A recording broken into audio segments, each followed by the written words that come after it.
দিন কি তুমি এমন কাউকে দেখেছ যার হাসি আমাকে ভুলে যেতে দেয় না? আমি মেহরিন, বয়স ২৪। এটা বাচ্চাদের গল্প নয়। আমি সদ্যই এই ইউনিভার্সিটিতে ভর্তি হয়েছি ইংরেজি বিভাগের মাস্টার্সে। কে ভাবত ওই দিনই আমার জীবনে এসে যাবে এমন একজন, তার নাম আমান। প্রথম দেখায় সে ছিল শান্ত, অদ্ভুত করে হাসত। তার হাসি এক ঝলকেই আমার মন ছুঁয়ে নিয়ে গিয়েছিল। ক্লাসরুমে আমরা শুরুর দিকে একে অপরকে নীরবে দেখতাম। সে নোট নিতে নিতে মাঝে মাঝে আমার দিকে তাকাত। আমি অজান্তে লাল হয়ে যেতাম। একদিন বিরতির সময় আমি লাইব্রেরির বাগানে বই পড়ছিলাম, আর সে এসে বসল আমার পাশে। কোন বই পড়ছ? সে জিজ্ঞাসা করল মৃদু কণ্ঠে। আমি হঠাৎ লজ্জায় মাথা নিচু করে বললাম, শেক্সপিয়ারের প্রেমের কবিতা। আমার উত্তর শুনে আমান হাসল। ভালো টেস্ট, আমি তো তোমার পরামর্শ চাইতাম। আমার গায়ে ধরা সেই তাজা লাল চোখ এখনও ভুলিনি। তারপর থেকে আমরা প্রতিদিনই একটা করে কবিতা নিয়ে আলোচনা করতে শুরু করলাম। ইংরেজি কবিতা, বাংলা গীত, সবাই যেন আমাদের বন্ধুত্বের নিরালা বাতাসে ভেসে বেড়াত।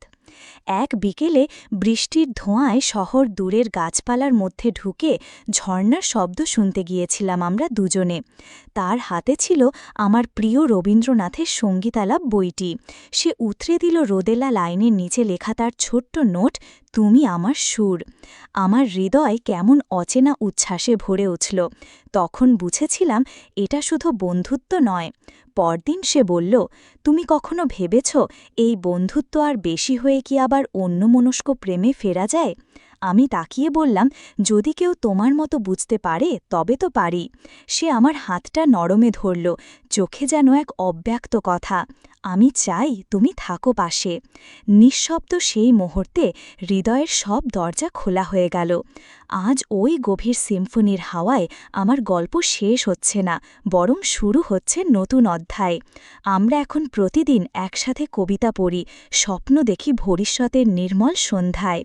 এই গল্প শুধু আমার নয়, আমাদের, যেখানে হাসি আর চোখের কথা মিশে আছে।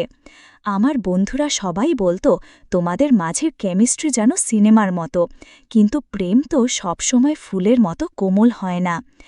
একদিন হঠাৎ আমান ৩ দিন ক্যাম্পাসে আসলো না। মেসেজ করলে উত্তর দিচ্ছে না, ফোনেও ব্যস্ত। মনটা অজানা আতঙ্কে ভরে উঠল। ভেবেছিলাম কি হয়েছে তার, আমি কি কিছু ভুল বলেছি? চতুর্থ দিন সে এলো, চেহারায় ক্লান্তি আর চোখে একরাশ দুঃখ। চুপচাপ বলল, বাবা অসুস্থ, ঢাকায় নিয়ে যেতে হচ্ছে, কদিন তোমাকে দেখতে পাবো না। আমি তার হাতটা শক্ত করে ধরলাম, বললাম, তুমি চলে যাও, আমি প্রার্থনা করব। সে একটুখানি হাসল, কিন্তু সেই হাসির পেছনে লুকানো ছিল এক দুঃসহ টেনশন, যেটা আমিও বুঝতে পারছিলাম। সেই কয়েকটা দিন আমার সবচেয়ে লম্বা দিন ছিল। আমি ক্লাসে মন দিতে পারতাম না। লাইব্রেরির গন্ধ, ক্যাফের চা, সব কিছুই কেমন ফাঁকা লাগত।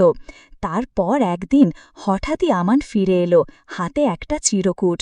ও বলল, তুমি আমার জীবনের সবচেয়ে শান্ত জায়গা, আমি আর ছেড়ে যেতে চাই না। আমার চোখে পানি চলে এলো। আমি শুধু বললাম, তুমি যখন পাশে থাকো আমি পূর্ণ হই।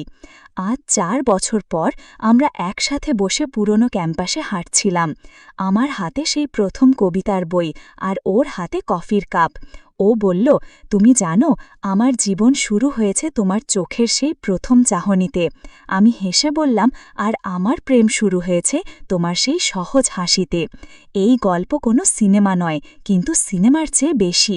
এটা আমার প্রেম, আমার জীবনের সবচেয়ে সুন্দর অধ্যায়। আমি মেহরিন, এবং এই ভালোবাসা আমার সবচেয়ে আপন গল্প।